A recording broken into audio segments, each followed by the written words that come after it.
Sunday in the Breakfast Club, and I am Serious Mind. I'm glad we're still talking about the topics we've been talking about the past couple of weeks. I missed my video last week. Ended up having to go out last minute and didn't get a chance to get back in time to put up my video. So I'm glad I'm getting an opportunity to talk about it here. And I'm mostly going to be responding to videos by Modias and Sword Sage, although to a lesser extent to Paul, Got That Funk, and to a little bit of what Brock said. I didn't see Brock's video, but Modias talked about it, and since they seem to be agreeing on things, I think it's probably not far off. So I'm just going to kind of go by my reaction to Modias's reaction to Brock, and just dealing with how we deal with the Muslim world, and what's the problems that we have, what's the problem that they have, and obviously it's an important issue.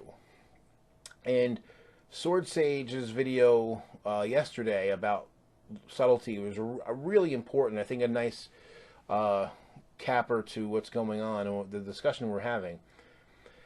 And because Modias in his video, and I told him in the comments, I did like his video for the most part. I have some criticisms of it, and I'm going to go over kind of what I like and don't like about it here. I found myself listening to Modias and agreeing with a lot of the things he said. And, certainly there's problems within the Muslim world. They are fighting one another, trying to shake out what Islam will look like in the future. But and there's even an acknowledgement, before I get too far off, there's an acknowledgement that there's some culpability on our end of the spectrum. How our actions can affect how they perceive us and and what they do. And I guess I was a little surprised to hear that Brock had said that we need to take more care about who we bomb and when we bomb and how often we bomb and so forth. And because I agree with that completely. So if Brock did say that, then as much as I have not gotten along with him, I'm going to give him credit. I hope somebody will pass that along, because I doubt he's going to watch this video. We haven't seen eye to eye, but that's it's a good point, and I give Brock full credit for saying if that's what he said, and so that was a good thing, and also this idea of how if we make it into us versus them, then what ends up happening is it kind of foments the whole martyrdom thing within Islam. So, here's some subtlety here, and I think that's good. But at the same time that I liked what Modias said, for the most part, I found there a bit of irony in what he said, too. Because on the one hand, he made some good suggestions and brought up some really good points. And at the same time, I kind of felt myself feeling as I watched it, hey, man, those are some good suggestions. Why don't you take your own advice? Because on the one hand, while he did take some nuance in his positions, Modias also took some pretty unnuanced stances as well, even while describing something that involved nuance. So even his nuance was a little unnuanced, if you will. So, in particular, I'm thinking about one part where he was very rightly pointing out that a lot of the problem, a lot of the extremists, the violent extremists that we're encountering are not mainstream Muslims. They're not even long-time Muslims. These are people who are recent converts.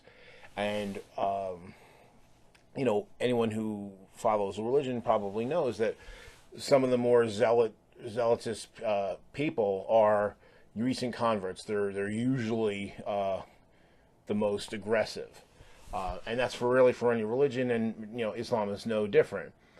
So right off the bat, acknowledging that fact, that should kind of paint a picture for somebody as to what's really going on.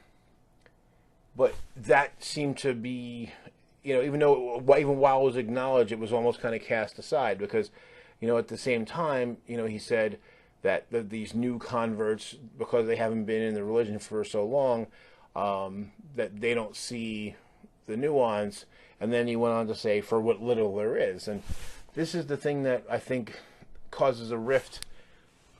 People in the political, usually people political left and the political right, although there's some overlap, and it depends, I guess, if you're a social left or social right versus economic left and economic right. But and it really kind of flummoxed me, and especially, he kept talking about PC culture and PC whining, and the thing is, what I see, what a lot of people call PC whining, is really people who are calling out a lack of subtlety in the other side's position. And, it's kind of ironic for me because on the one hand, there's definitely extremists on the left that, they annoy me too. And if anyone who knows, is familiar with me on Facebook, most of my time that I argue, I spend a lot more time arguing people on the political left than I do on the political right, even though I identify and agree with them more overall, because I kind of feel it's important to weed out bad arguments on the side that I cotton with, because it's a lot harder to do that, on the other side. So it's very kind of exhausting sometimes trying to do this. So, but I'm not seeing the same thing the other way.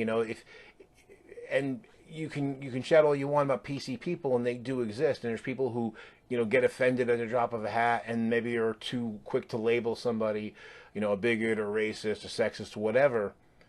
But it's almost like throwing out the PC card. It's just like when people years back would bring up, oh, you're playing the race card, and of course bringing up the race card and saying somebody is playing the race card was itself the race card.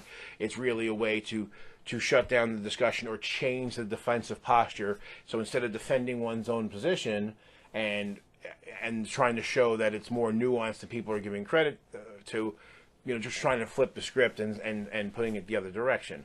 And I find that kind of tedious, to be quite honest.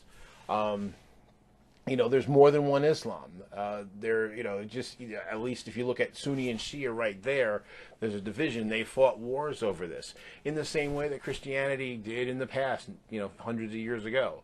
I think, Islam's going through a similar thing as Modias referenced, but there's a lot more nuance to it. And, the acknowledgement that most of the problem is not coming from your typical run-of-the-mill Muslim.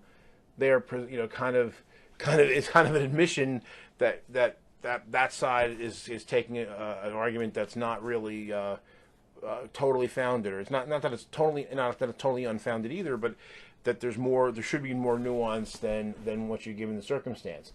It's not a matter of Islam sorting it out. There's in the same way there's not one Christianity, there's not one Islam, but the Muslim world is struggling over this, and we love to point out that, hey, the ISIS and Al Qaeda have killed way more Muslims than they have Westerners.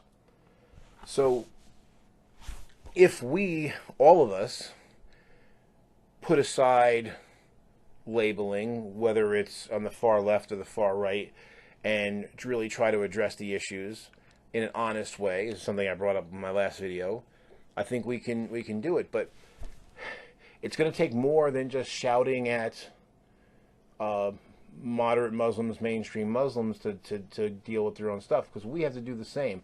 These things don't happen in a vacuum. So again, it's not just who we bomb, it's how we treat people. Because we don't, we have been at war for since 9/11, and hundreds of thousands of people that are Muslim die, and we generally don't care. Most people in the West don't really care. So it's very easy to understand how people who are getting bombed on a regular basis could kind of look at us and really not care what happens to us, even if they don't agree with the people that are doing it. So, we need to look in the mirror, all of us, and this goes to everything. This goes to whether it's black-white issues, racial issues, sex and gender issues. all of us need to look in the mirror. And I say to Matthias, you know, you kind of did a little of that, but I think it needs to go further. And, you know, trying to basically reverse label the other side doesn't really help. That's, you know, when you mention the petty bullshit, that's part of the petty bullshit. So, you know, I don't think you're a bigot, but I think you need to be more subtle and have more nuance in your position.